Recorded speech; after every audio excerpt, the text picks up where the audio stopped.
Olá, aqui é o Ivan Lima e você é muito bem-vindo ao canal Fatos Desconhecidos. Você já deve ter escutado por aí que o elevador é o meio mais seguro de transporte, né? Estou certo? Só que mesmo sendo o mais seguro, isso não quer dizer que nenhum tipo de acidente possa acontecer, não é verdade? Para se ter uma ideia, vamos pegar os dados da Consumer Watch e da Comissão de Segurança de Produtos de Consumo americana. Anualmente, 18 bilhões de viagens em elevadores acontecem nos Estados Unidos. E desse total, apenas 27 acabam em mortes. A porcentagem é mínima, mas, como você pode ver, ela existe. Grande parte dos ferimentos e mortes em elevadores não tem a ver com a queda do transporte, mas sim com o esmagamento de pessoas que ficam presas entre as portas. Quedas de usuários no posto do elevador ou com trabalhadores que instalam e fazem a manutenção. Ainda que os elevadores mais modernos tenham recursos de segurança para prevenir as quedas, volta e meia, aparecem notícias de equipamentos que caíram. Por exemplo, no dia 18 de dezembro de 2021, 3 pessoas ficaram feridas em um prédio comercial de Florianópolis depois que um elevador caiu. Até o momento em que o nosso roteiro foi escrito, a investigação da queda ainda estava em andamento. Porém, o Corpo de Bombeiros disse que o elevador tinha capacidade para apenas 3 pessoas, só que 9 estavam dentro. Nesse caso, o elevador caiu do 3º andar para o térreo. E como disseram os bombeiros, ele caiu bruscamente e teve impacto. A sorte foi que as pessoas feridas tiveram somente lesões nas pernas e no quadril. Mas e se o elevador caísse de uma altura bem maior e só você estivesse dentro, né? Você sabe o que fazer para sobreviver? Se para você parece impossível sair vivo, então, meu caro, eu já te adianto que existem alguns casos de cair o queixo. Por exemplo, em 1945, um avião colidiu com Empire State Building, em Nova York.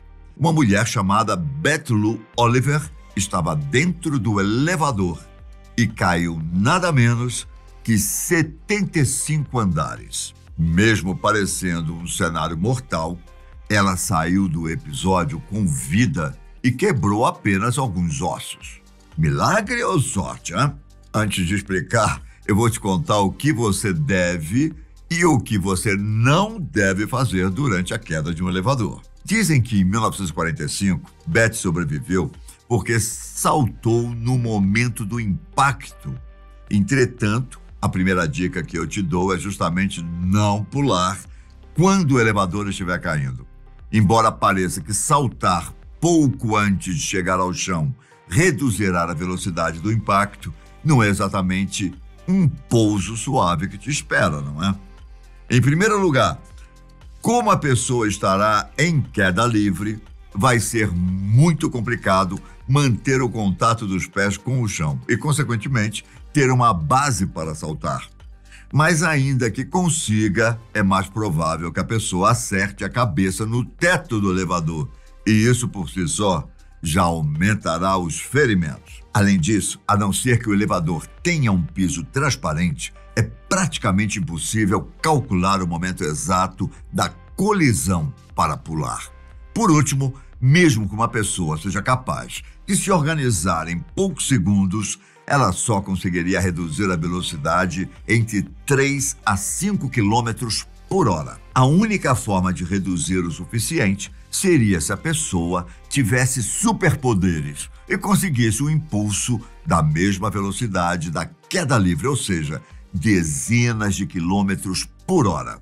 Essa tática foi testada pela equipe dos Caçadores de Mitos em 2004 e o resultado foi um manequim de testes completamente quebrado depois de atingir o teto do elevador sem um dos braços e sem a cabeça. Enquanto isso, se pular não é uma boa ideia, ficar em pé ainda pior. Isso porque a gravidade fará com que o corpo da pessoa fique muito mais pesado quando o elevador atingir o chão. Por causa disso, sem superpoderes, as pernas não conseguirão aguentar o peso do corpo.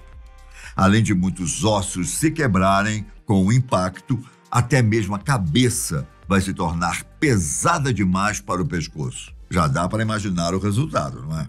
Bom, em meio a esse cenário caótico, a melhor opção, e que é consenso entre especialistas, é deitar com a barriga para cima. Se você pensou nisso, então já me conta nos comentários, ok? Além de se deitar de costas no piso do elevador, também é indicado proteger de alguma forma a cabeça e o rosto para evitar ser atingido pelos detritos. A força do impacto será distribuída por todo o corpo e não ficará concentrada somente em uma região. Assim, tanto os ossos longos quanto a coluna estarão perpendiculares ao impacto e a pessoa estará protegida de ser esmagada pela força da batida. O resultado será uma redução considerável de machucados mais preocupantes, embora, provavelmente, os ossos mais finos, como as costelas, devam se quebrar com mais facilidade. Inclusive, é importante frisar que, nesse cenário, o piso do elevador continua intacto. Caso ele seja destruído com a queda, então o chão não será tão seguro assim. Só que o maior problema nem é esse. A principal dificuldade de alguém dentro de um elevador despencando é a gravidade. Tanto a máquina quanto a pessoa estarão em queda livre, ou seja, o indivíduo vai se sentir sem peso, como se nenhuma força o estivesse puxando para o piso. Caso ele se lembre de se deitar, precisará encontrar alguma forma de se posicionar no chão e se manter fixo. O outro problema também envolve a parte interna do corpo. Mesmo protegendo a cabeça e o rosto, vários órgãos, como o cérebro, vão absorver o impacto. Como isso já seria prejudicial em um acidente de baixa velocidade, imagine o resultado de uma parada repentina a dezenas de quilômetros por hora. Além disso, esses mesmos problemas serão piores se a pessoa deitar de barriga para baixo, já que a coluna estará desprotegida e mais órgãos ficarão feridos, porque a barriga se tornará a região mais frágil do corpo. Agora, vamos imaginar que você está no elevador com mais pessoas e não há espaço para que todo mundo fique deitado no chão. O que fazer? A segunda alternativa mais segura é sentar no piso e dobrar os joelhos.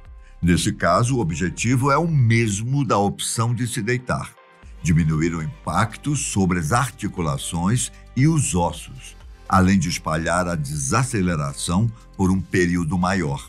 A questão é que essa alternativa também tem alguns problemas. Por deixar o corpo paralelo às linhas de força, existe a possibilidade dos ossos se quebrarem mais facilmente.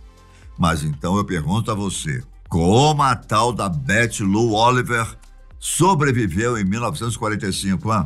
Deitada no chão, sentada? Talvez a maior surpresa seja que provavelmente o mérito não foi dela. Acredita-se que uma combinação de dois fatores naquele dia a salvaram da morte. De acordo com os caçadores de mitos, o elevador tinha um poço apertado.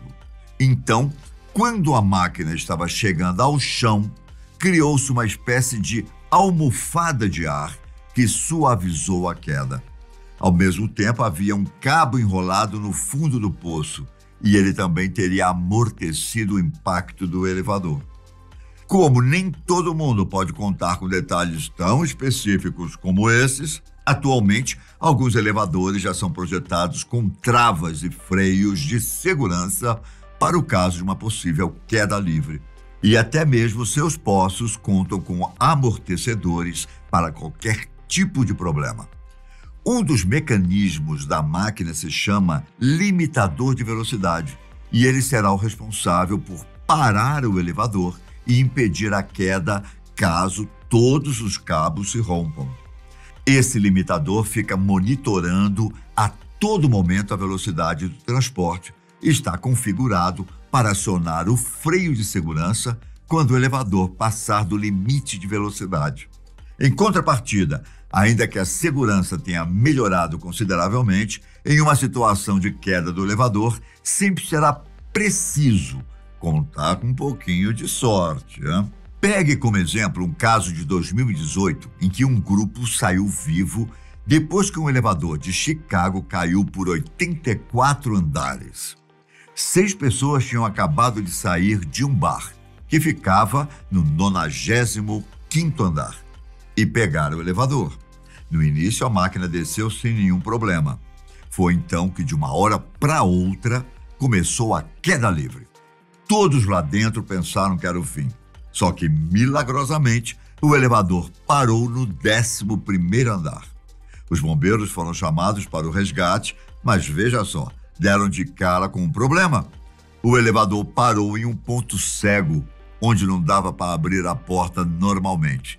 Eles tiveram que fazer um buraco na parede e só depois de 3 horas conseguiram resgatar o grupo. Quanto aos detalhes do acidente, uma investigação mostrou que um dos cabos do elevador se rompeu. Mas como outros ainda o seguravam, foi possível parar a queda. Que susto, hein? Caramba! Embora sejam pequenas as chances do seu elevador despencar, a melhor opção, caso aconteça, continua sendo se deitar de barriga para cima e proteger a cabeça. Mande essa dica para algum conhecido e deixe o seu comentário sobre o assunto aqui embaixo. Um forte abraço e até a próxima e um feliz ano novo. Tchau!